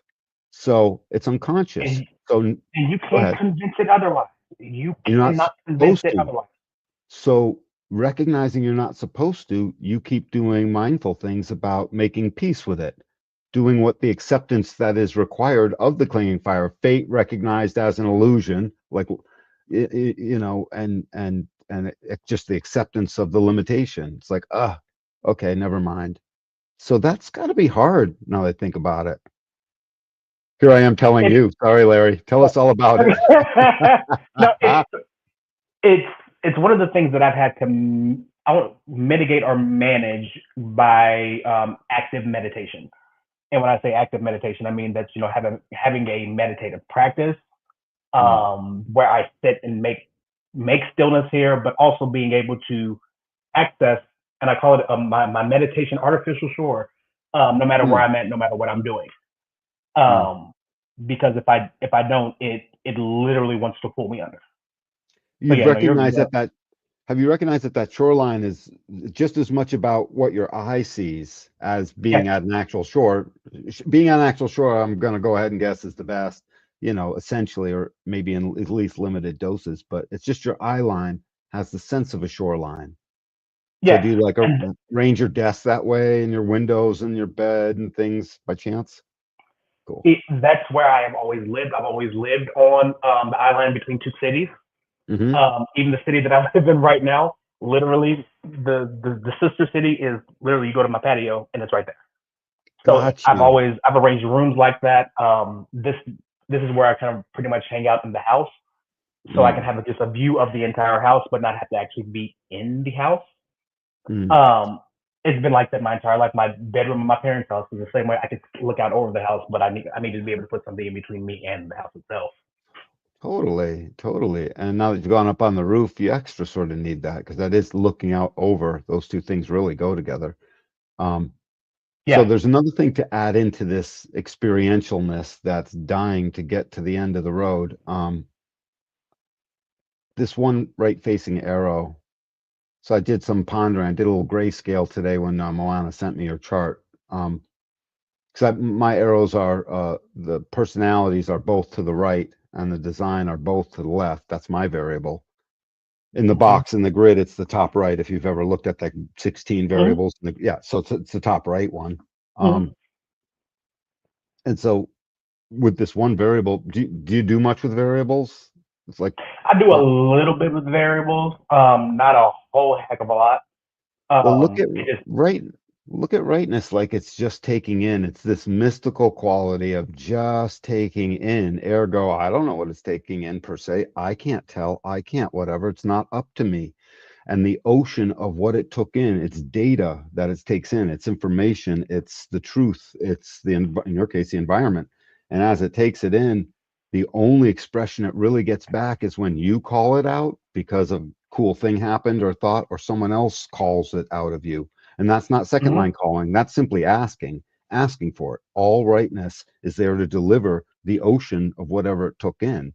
So this makes, I was looking at this and I was like, so this man's like literal um perception of everything is required that his environment he be this observer, and if that thing is observing it has to observe because if it's only taking in the receptive essentially if it's only Yeah. taking in it has to be observing everything, and the rightness Mm-hmm. and then therefore the leftness becomes the observed, being looked at. And so Yep. this means at all times, while you're literally observing all of this, you yourself can't. take the rest of your strategic nature and go into whatever went through your environment to give you part of this feeling, because these feelings, they come from desire, your motivation, they come from Yep. power, your view, and when Yep. they come from your environment, they're in the right and you don't have any access to it. Look at it like it's unconscious, but it's also unconscious and forever growing because it's Yeah. the ocean of what there is. So that rightness can't go in there and get the stuff. And then so 55 gets melancholy, 36 gets nervous, 30 says what the living F, and 40 says nah nah nah nah nah. Now you only get one. That's correct. Yes. Yeah. Yeah, so I mean that's how I see that. As soon as you said that, I'm like, oh yeah, and all confounded by the unconscious 3420 that like wants to hurry up. Just Ooh, hurry up. Hurry up. yes. Hurry up. Why is this Busy taking being so long? busy being busy. Yeah. When you got a gate 10 and it's connected to gate 34, as much as 10 and your left angle profile do look at, and your six line, they all look out over the other, and the six line looks out over everything. That still forces this channel of exploration to be you seeing your behavior first. And this would be a big ego problem. I have a naked ego as well. I got two things pointing at it. It was so funny when I heard you say, and not even anything pointing at it. No friends, man. Um, No. no friends, man. Yeah, no voices. A voice in the wilderness, right? I got something pointing at it, but mine's completely open as well. And I had a huge chip on my shoulder, always trying to be better, not wanting to compete all at the same time. You know what I mean? And I'm a second line, I'm a 2-4. So, and then someone would notice something and I would immediately get a hang up that I might not even be good enough to fulfill what they just noticed. And I was just doing it. What the Yeah. hell? Talk about a mental Yeah. mind Yeah. shift. Um, so when you take this and throw it to that naked ego that doesn't even know how to value the thing that it does, and it gets stuck like that second line deer in the headlights, right? Because our second lines are always getting caught in that. Well, you notice, maybe I do, maybe I don't want to. I don't know, right? Yeah. Yeah. Yeah. Yeah. Yeah. It's this holistic thing that then just crops up. And so there's your rightness. It took in the environment, the ego sitting there saying, I'm not sure. And then as soon as right now can't go fast enough, you're back to the melancholy of 55's melancholy is so profound. You can't have that Yeah. in your body graph and not experience it. It could be in an open center. It could be, doesn't matter where it is because it's vibrating into the world. It's like it's the doorbell from afar being heard way back here. Hey, I'm coming in, is what 55 Mhm. is saying to us. Mhm. So yeah, I can see all that. Does that help? Yeah. Oh no, that's incredibly helpful, and Cool. that's a great snapshot into my world. I wish my fiance had been here to hear that because I'm like this. Yeah, that. Yeah. And so your fiance, I would say to him, and so, but he can't help it. So make sure you're loving that about Larry, right? Because Yeah. Larry, you got to love stuff about your partner, right? It doesn't matter what the things are. This is called being a grown ass adult, right? This is what we do. Fact. Yes. Yes. Yes. That's awesome, Larry. I'm really happy for you, bro.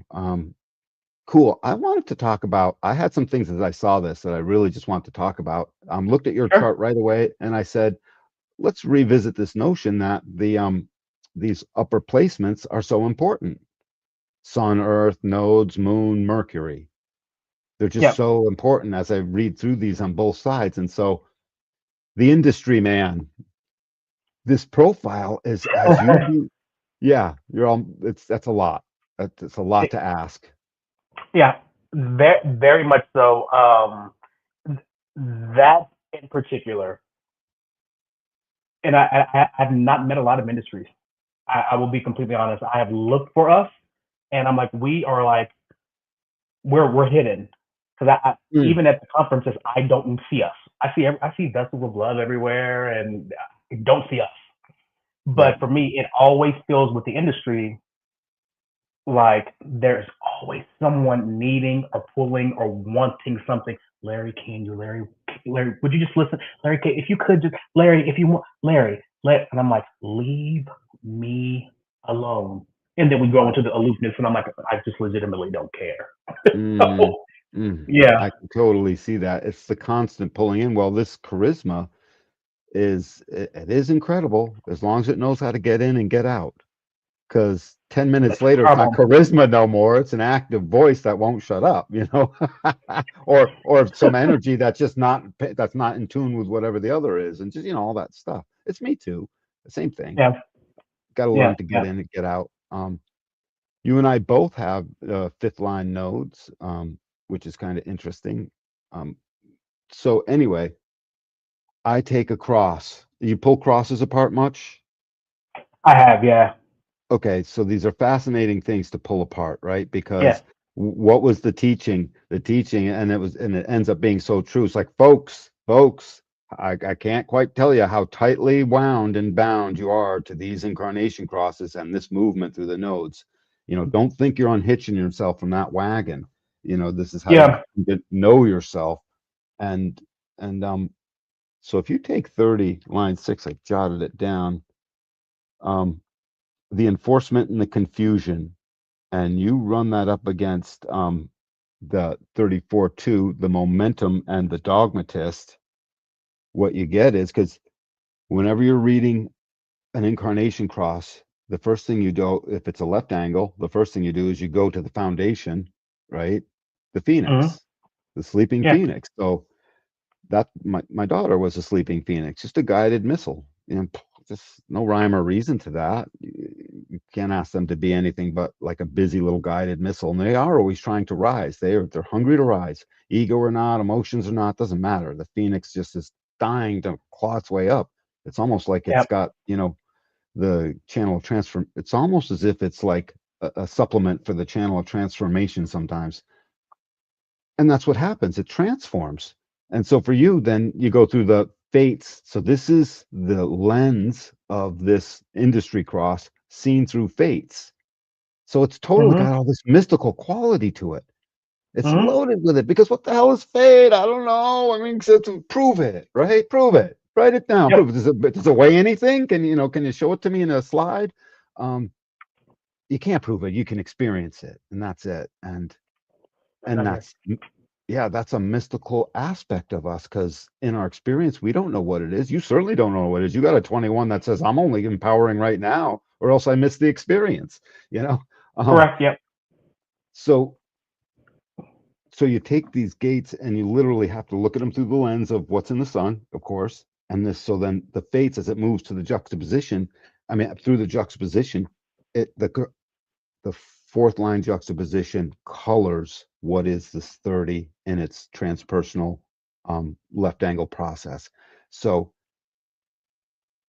the potentially non-emotional phoenix, through its fate, through its driving force of the fate and that clinging fire, which you know all too well, gets into the fates, and then suddenly it says, it's time to become industrious.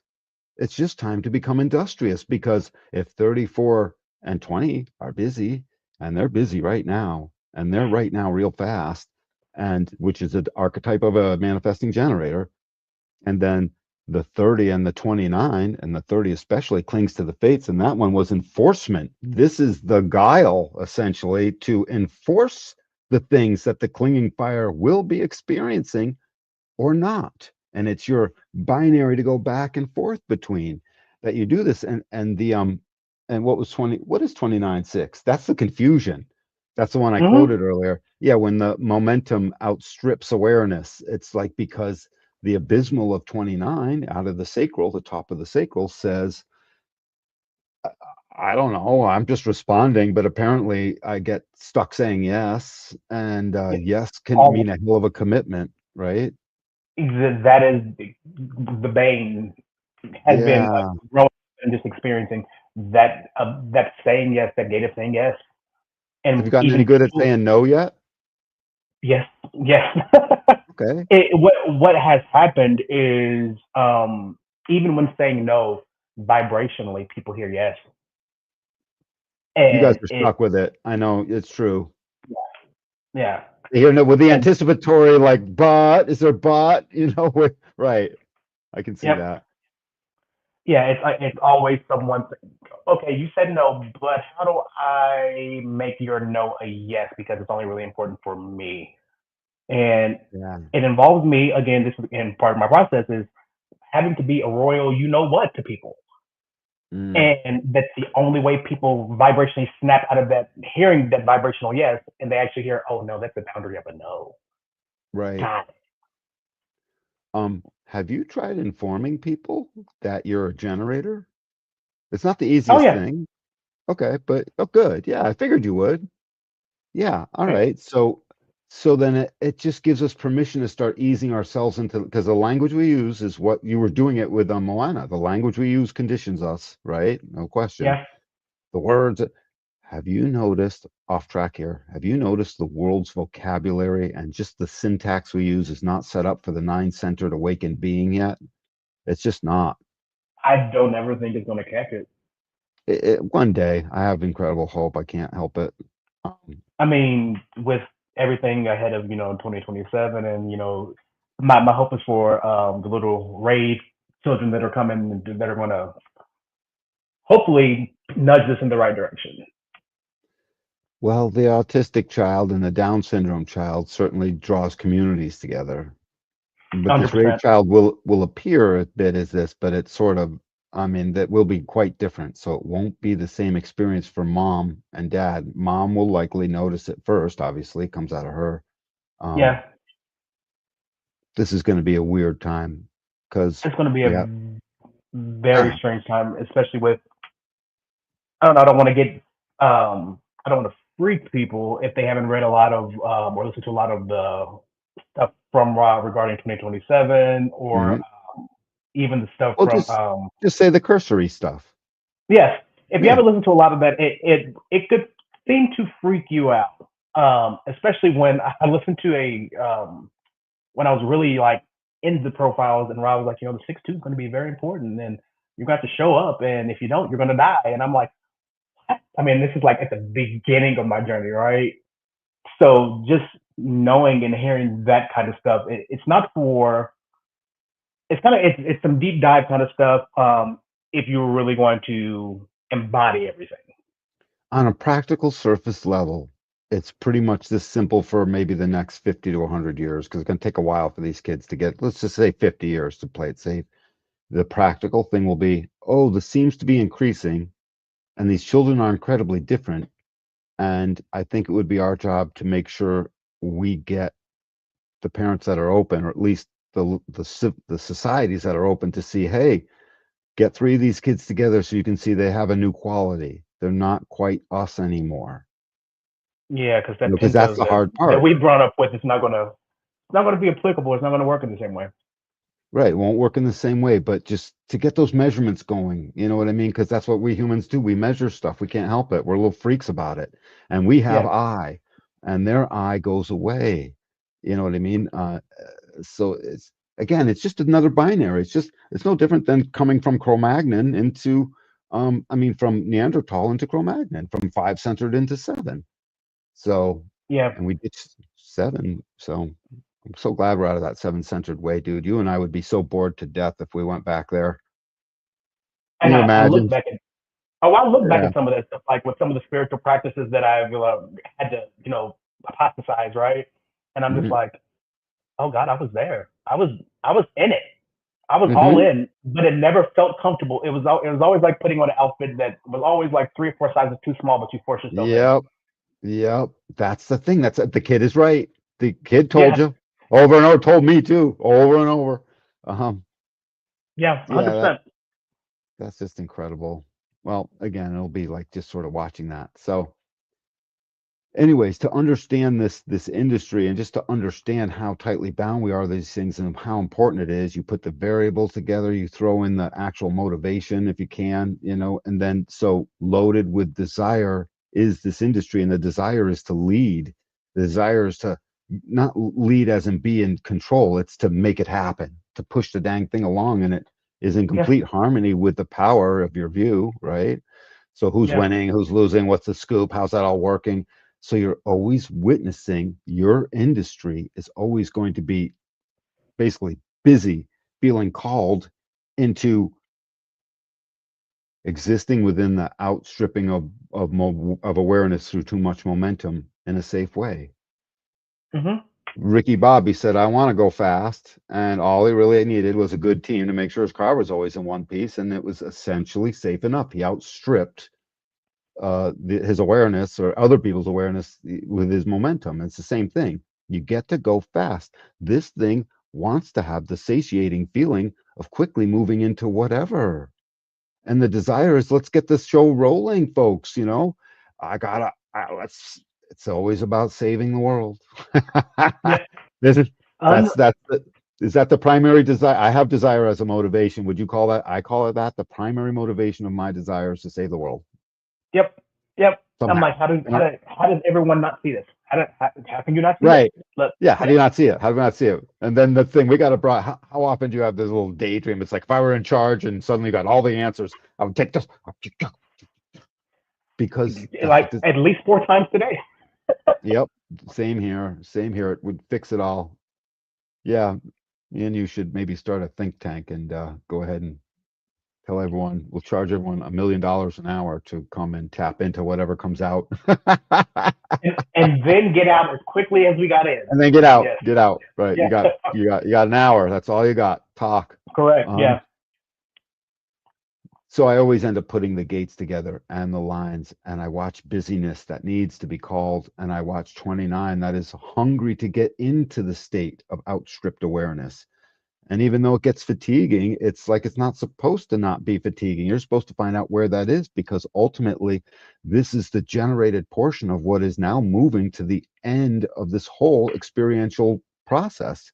The whole thing comes up through 53 and 42, and then 29, and then finally it gets told in 13 and 33. Yep. 46 is the gatekeeper that says, stay in the now, my son, stay right now, like just like God says, or like this says, or Moses, or the temple says, or whatever the thing is. You know, the master says, stay in the now, and Mr. Miyagi, says, stay in the now, whoever, Yeah. Yeah. and stay there, Buddha. And it's so important. So really 29 is desperately doesn't want to be pulled out of the now, and it's not going to have a favorable response to anything it gets into that it's going to pull it out of the now. And And and it's yeah, and your spirit notices that through gate 30 as well. and it's something that, being brought up the way that I was brought up, it was always never now. It was always for a rainy day. And I'm like, that doesn't feel good to me. And that's the pushback that I always gave. That doesn't feel good. And what I've noticed now is, there's so many things, of course, as an NG, to respond to. And I'm like, I have responses to all of these things, but I realize that also all of these things are not right now. They're not right now, And right? Exactly. that's kind of been the biggest the level of deconditioning that I've been hitting currently that I've been working with is yes, I have a response to that thing. Absolutely. It's a thing, but it's not right now. This It's this just this not. thing that I'm this other thing You is know, the now yeah, for that me. and that whole and I have defined head najna, and I think about things that don't matter. The curse on my end is on the open head ajna, the whole being confused and thinking about too much and thinking about things that don't matter and trying to be certain is like a big giant scary place because the open knows it's not in certain ways, and it's always anxious about not getting called out. And me is the exact flip of that. I still will think about and ponder things that totally don't matter, except like a dumbass, I'm certain ish. And I think the thing is, I know Yeah. I'm thinking, I think I'm certain, I'm aware of that. And so I very often have to play out the pressure. I don't have a choice. So someone will say, stop thinking about it, Dan. I'll be like, it'll play itself out in a week or so, or a day or whatever. Um, And for me, oh, I'm able to that pause of breath that I talked about earlier. mm, I'm able to witness it. I'm able to be aware and mm, witness it. Even at my 9 to 5, I'm able to witness it where I'm like, oh my god, I'm freaking out about this thing, and I'm like, wait, Larry, you're really thinking about something that don't matter, that doesn't matter, and in that moment, everything dissipates, and it's no longer there, and I don't that's the have gift that of that grace. openness. Yeah. So when I'm aware it doesn't matter, and sometimes I even see it, I'm like, this probably doesn't matter. I still don't get the grace of what you just Oof, said. Yeah, oof. yeah. Ouch. We all got our cross, right? So funny. Um, Yeah, human design humor, man. Stand up. I yeah. see that. All of this stuff is funny. All right. So now these nodes. So industry man can't help but to move, must surrender to the emotional wave, recognizes there's nervousness and melancholy, especially around the 55. Um, but yet there's that momentum, and where does it move? Into freaking annihilation, the heretic of annihilation. You're not a fifth line, right? So you're a hermit totally. You totally got aloof, you have this three-part process, but the movement says fifth line. That's where the Mm-hmm. people project. They project right here onto this fifth line. And so they want to call this 15.5, they want to call it the power of the 2034. And they want to call the charisma of the 2034 the actual reason they get to project on your 15.5 part of the vessel of love, the 15 and the 10 part of the vessel. These two things are working together, Yes. and one of them being totally unconscious, plus you're a hermit like I am, dude. We don't even notice that people are doing that. Just what? Someone looked at me? What do you mean? We don't even notice Oh, half the time. And 100% that. Yes. we're not supposed to notice. And this open ego is a gift. It means we really don't notice. We're not trying to stroke an ego. Ego people get that reward. Let them have it, and they need it. It's healthy for them. It's beautiful for them. When I learned that, by the way, and I found out I have nothing to prove. I mean, that took a little while, but if you're not, That's the reverberation that takes it. That's the echo chamber that I talk about. That one's a loud one. yeah, my biggest echo chamber, believe it or not, is my open root, I would say. It just won't leave me the Really. hell alone. Well, yeah, because I'm a manifesting generator with no emotions to slow me down into clarity. And so that open root, all it takes is someone to twing it a little bit, and I feel like I have to do something. And it's like, ugh, not my pressure. Yeah, yeah, But absolutely. it still tings me like someone trying to get used to not being able to be tickled. I guess if they try it long enough, sooner or later, the person can't tickle them anymore. But I'm not there yet. I'm still ticklish. And this is 18, 17, 18 years later. It's still there. It's like, dang. But but anyways, this 15 and this 10, the heretic that loves itself, these higher principles, it fits in perfect with this 30 and this 29, because this is the practical. So you let your movement be practical. This is where the emotional wave can sing through the extreme nature of it into the behavior of yourself. Hey, I went up and I went down. So what? What was that movie about Vegas when everyone was in Vegas and the Chinese guy Ching, I forgot his name. It's like, hey, what's wrong with Ching? And he always had a monkey in his pocket, and it was just a funny movie. That cat would do anything, and that's what this. I wish you knew the reference, but never mind. I don't get that one. I haven't seen that one. It's like Vegas something or other. Anyways, this 15.5 and this 10.5 are pulling from this 32, this 34 and the 10. And as they do that, the 15 and the 10 and the practical that's required to be there, and the slightly paranoid that sits back and is willing to wait, harmonizes with the two. It's sort of funny. 3420 in the second line.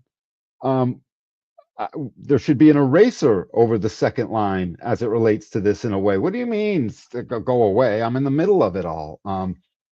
They should erase the second line for this channel. I'm joking. They shouldn't, but it just I brings mean, these two things. it's a requirement, but yeah, It I is, feel you yeah. on that. Well, it brings these two things together, so people see that charisma that comes out of that through this extreme nature and the fact that you can be yourself and hold to those fifth line. The fifth line, third line is principled and gets martyred because it sticks to its gun. Fifth line sticks to its guns because the principles have been already projected out, essentially, and they just won't. They won't do the thing. And there's where and they buck the conventional wisdom. That's their job, is to finally universalize the thing that didn't take place. And this stuff is sitting right in definition and in centers that go straight to your throat. So you're actually speaking that in the feelinged voice that you have. So you add all that feeling to your voice, and then suddenly this becomes a direction. So now you should just take that as practical awareness and mechanics that let you know every time you get that hermit ass yourself out of the room and go someplace, that people are gonna that you're gonna have all the opportunities. Fifth lines have every opportunity. They have them all. Second lines have them, but they don't know it. And they can't Yeah, exercise it anyways because they're buffoons compared to the fifth. The fifth is so sophisticated compared to that. So you can be like like, you ever see the movie Trading Places when they sold off all Yes. the things at the end? It's like Mortimer, and they finally sell. So you can be that guy that sell, and everyone's in there trying to buy. Nope, not selling to you, but I'll sell to you. And as long as you do that in a relatively short period, have you ever experimented with that? It seems manipulative, but it's not, because the people that would be drawn to that, they needed it. And you It take actually the word sell happened this. out and just put interact in, Oh yeah, it happened this summer actually, in a very explosive way, and much like you said, it was a beautiful explosion that needed to happen. I was like, okay, yeah, we're done with this. And once it was done, I'm like, okay, and we're over it. Mm, mm, mm, mm. There was nothing residual left. I mean, it hit here, it went straight down, and I was like, and we're done here. Thank you so much. We're done. And so you become the wisdom of the missing 35. You become just like, hey, my missing gate, and it is a split, is gate 23. You have a 43. I do too. And there's no 23. And I have a defined head ajna. So Mm-hmm. that's been the bane of my existence. I got it. I know it, but I can't say it. It's torture. Right. And so anyways, moving over to the 52 and the 58 in the first line, here's your investigator. And yeah, it's not in harmony or in resonance with the other, lines in these three things, but still, the joy, the ability to punctuate the time of the planet by stillness, to punctuate it with actual silence. And Yeah. so the silence that receives the joy and focuses clearly on what to say yes to, because the spirit gets filled, the crisis, who cares, and 30 is finally feeling something Yeah. in the now, by the At, way, right now, at this calls. very moment, yes. Yeah, right. So get used. I mean, I'm already telling you stuff you sort of know, but I guess I'm just putting it in my own words, which is always helpful. And so get used to the fact that 3420 makes you act like you don't even have an emotional solar plex center. It's like, oops, oops, oopsie daisy, right? Oops. So forgive yourself every single time. Make sure your partner does too. Your soon to be husband. Make sure every single time, right? No, don't Yeah. worry, Larry, don't worry. And you find something in his chart, you get to forgive him on every single time, just without fail, and you'll watch how easy it got, just like you told Moana. After day 14, it's sort of, type Yeah. thing. And so you put all this together, and I don't really have time to go into the planets below, but I do want to. Um, I want to at least a little bit, because 34 repeats itself, the Mm-hmm. power of your communication, right? To 4, which is a type of burnout, two lines that don't the resonates, the 4 does not resonate, right, with anything in Yep. your notes or something. So every once in a while, your friendliness leads to burnout, and it's a And it's powerful way. Yeah. And then the same thing with the moons. So it's the 55 that is this focus that might be a little too materialistic and seems somewhat savage sometimes. Oops, it's not your fault, because, and then this is such a beautiful balance, because over on the other side is the graciousness of 27-4, which just wants to, as soon as it has the stuff, share that abundance into the tribe, fill that tribe up. It's a tribal yep. channel, and it's defense circuit stuff. It's moving. I wrote a note about the cauldron. What did I say? I said the determination of the cauldron, because of that 50. I forget what line it's in, but it's about it being super determined, and to keep the dang values. So all this Yeah. stuff just keeps leading to your values. And so don't let anyone tell you it's like, dude, your values are malleable and they just go wherever. No, they're quite concretized. I just keep feeling shit differently. You know what I mean? And, don't you worry about that. And, well, it seems a little bit fluffy. Well, no, that's just me being fast and skipping steps. I sort of look like I'm on the surface, because second line's always, we're sort of shallow until we go deep. We're always climbing Yeah. along on the surface. And all these things just lead to this incredible depth. Boom. I'm done. Yeah. Feels good. Yeah. Yeah. I like it, Larry. I like you now, buddy. yeah. I'm joking. I liked you You, before too. I appreciate you. That was one of the better chart readings that I have ever had. Oh man, I Um, appreciate you. Thank gosh, you, that was yeah. You get all of that dude. Thank you because so I much. mean, My open ego absolutely. doesn't know what to do with this, Larry. Let's go ahead and suffer together for a moment, shall we? That's right. That's right. That's right. That's oh gosh. amen. That was funny. I, And thank oh you God, very much, man. I appreciate you so much. I love you too, bro, and appreciate. I'm one of the vessels, by the way. It's funny you mentioned vessels are everywhere. That's me. I'm vessel love 10 in the sun. Oh great, well I love you back. Love you back, bro. So this is good, and we'll do some industry together. Something will give, and the second lines will be called. Nothing can touch us, buddy, when we get called, and no one can obsess like you and me, baby. That is correct. That is correct. Uh-huh. Well, I feel good, Larry. Thanks so much, and I guess we're coming back on. And Moana, thank you for that. All that Right? wide open space. I'm elated. It's incredible. Amazing. Well, thank you, Danny, for illuminating Larry's chart. So amazing. Um, Mm. so I'm going to tag team you out. Oh, peace, Larry. Love you, buddy. See you. Love you back. So, Larry, again, for anyone who's still watching, let everybody know what you're up to and where they can find you. What am I not up to? Um, so right, right now you can find me two spots. One is kind of more of an informational site, so that's the humandesignexperiment.com. I just launched that 2 weeks. And it's just kind of a little informational beginner things I wish I had known when I started site. I'm going to be adding to that, so things that people would like to see, feel free to let me know. But you can find me also primarily at paralary.com. If you do happen to find me on social media, you won't, because I suck at social media. Um, Same. the human design experiment. The human design experiment will take you somewhere else. It's thehumandesignexperiment.com. Oh, yeah. Um, there we go.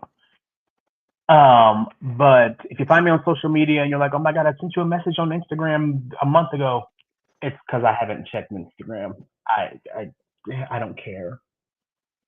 Hey, Um, inform. That's all everyone needs. yeah, right. So those are the places you can find me. You can work with me. I still do. If you're like, I don't know if I want to go through your products, I still do tarot readings and all that good stuff. There's just a layer of human design that's going to be added to anything that I do because it's important. Yeah, So, that's what this channel is all about. Amazing. yeah. So, friends, thank you for sticking around. This was fun. It's not our usual broadcast day, but you came and joined. So we are very thankful for you live viewers and of course our replay viewers. Thank you for showing up too, and tell all your friends about our channel. We are super grateful, and subscribe and get more goodies as soon as we come. Yeah, go ahead and do it. I mean, thank you for already doing it. I'm already accepting it. It's already here. she's Amazing. she's aware, and now she's accepted. See, you see, it's still working. Right? Still working in the background, right? Like one of those background programs. Anyhow, friends, we are going to be back next week as well with a new guest. So if you're like, who's the guest? Go check out our Instagram page. I have made the announcement of who is coming up next. So it's going to be fun. I'll give you a hint. It's hypnotherapy related. Ooh, so check it out. So, without further ado, friends, have a wonderful night and thank you for joining us on a non scheduled broadcast. We love and appreciate you. Take care. Bye bye. Bye, everyone.